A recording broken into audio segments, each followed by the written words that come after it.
Hi, I'm Rosemary Kind, and today I'm going to be reading a short story from my short story collection, Embers of the Day. The story's called The Wall of Shoes. Don't stand on ceremony, come through. I was just putting the kettle on, if I can find it amongst this lot. Elsie laughed as she led Anne and Sylvia through to the kitchen. We just wanted to welcome you to Highfield Close. It's a very nice area. We do hope you'll fit in. Anne looked sternly at Sylvia, who held out the flowers to their new neighbour. That's very kind of you both, thank you. Moving hasn't been nearly as bad as I was expecting. My friend Terry offered to move my belongings in his van. Elsie smiled as a large man with tattoos on his upper arms carried a mixture of suitcases and boxes past them into the lounge. Anne frowned as her eyes followed Terry. We do have a neighbourhood watch scheme, and of course there's the residence committee. She began arranging the flowers into a vase on the side. Oh, you really don't need to do that. I think Gina was rather looking forward to sorting things out for me. Elsie winked at Gina. Why don't you two ladies bring your cups of tea and come and sit down while Gina gets on? Gina was a girl of 19. She was there with her toddler Bethany. Elsie settled her elegant frame in the high-backed chair and started explaining to Gina exactly where she would like everything put. What about the shoes? Gina asked, as Bethany picked up a bright pink shoe with a 3-inch heel and a big frilly bow. Oh dear, I really do need some shelves. You'll have to leave them there for the time being, dear. Elsie smiled. Gina put the steel-toed, toe-capped boots along the wall, next to the trendy pair of trainers. Then she put the highly polished black patent leather pair and the pink ones that Bethany was holding on the end of the line. She continued to work her way neatly along the wall with the tiny first pair of shoes of a child, the ballet shoes, the riding boots and strappy sandals. Sylvia sat on the settee and watched, while Anne sat in the chair near the window. And not a single pair in my size, Elsie chuckled to herself.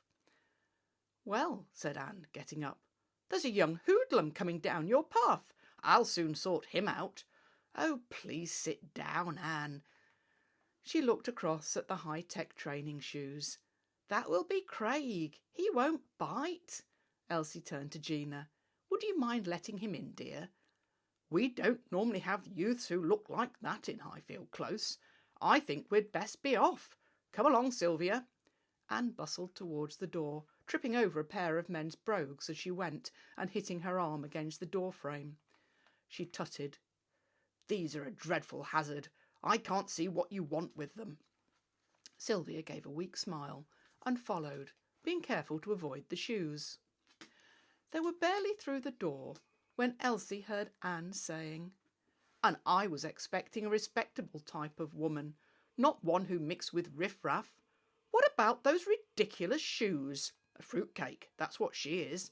I'd probably best not invite her to the summer barbecue. I've a good mind to get the residence committee to send a letter of complaint.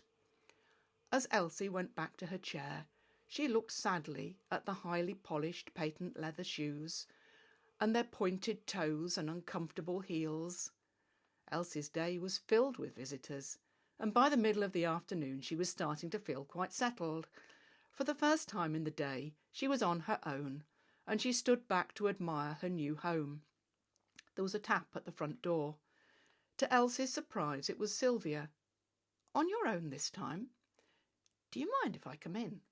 Elsie led the way into the lounge. Come and sit down.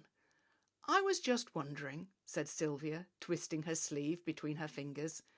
Elsie smiled in encouragement. I was just wondering about the shoes.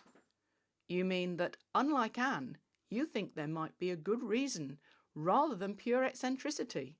She grinned. Sylvia nodded. I wanted to apologise for her outburst earlier too. She can be a bit... Elsie held up her hand before Sylvia could say any more. My mother always told me that before you criticise another person, you should walk a mile in their shoes. It's not always possible to do that literally, so I do it in my head. I bought all the shoes to help me. When Anne said She thought I was a fruitcake earlier. I came in here and looked at those court shoes, and I walked me a mile of Anne's life. I thought about how hard she must work for all the rest of us residents, and how little thanks she probably gets. Sylvia was looking confused. And all your other visitors? They are all people I've walked a mile with. Gina was a teenage mum who used to sit on the bench outside my house, rocking Bethany in her pram. She had got nowhere else to go.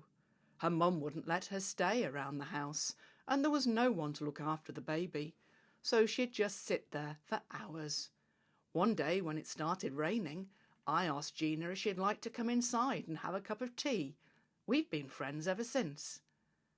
What about the man who moved you in? Terry, said Elsie, looking at the workman's boots. He came to fix a leaky roof for me. His mum had just died of cancer. He wasn't really concentrating on his work and managed to cut through a water pipe. We sat and talked while we waited for the emergency plumber to come and fix it. He was having a rough time, and as a builder he couldn't really say anything to his workmates. It didn't fit the image. Sylvia picked up the brogues.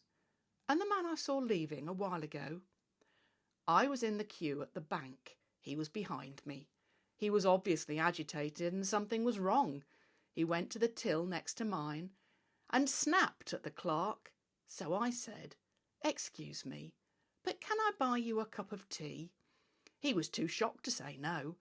I took him to the tea shop next door and listened to his story. He'd just been for a job interview. He'd been made redundant 2 months earlier and was desperately in need of work. He'd gone into the bank to see if there was enough money in his account to pay that month's mortgage payment. He's got a wife and 3 children that depend on him, and he feels as though he's let them down. Finally, Sylvia picked up the training shoe. "Craig?" said Elsie. "He was loitering outside my house, kicking the wall. He doesn't get on with his stepdad. The only place he had got was street corners, and he was starting to earn a reputation for getting into trouble. He started coming round every day after school to talk to me, and we even started doing his homework together. It was the first time anyone had really taken an interest in him." Elsie sat back. "So that tells you about the shoes. Terry's coming round tomorrow afternoon to put some shells up for me so that no one else trips over them." Sylvia nodded, a tear escaping from the corner of her eye. "You know, Elsie," she said, getting up, "I think you may be the sanest one in this close. If you're free, I'd like you to come to the barbecue next Saturday as my guest, and when I get home, I'm going to start my very own wall of shoes." Thank you for listening to The Wall of Shoes from my collection Embers of the Day.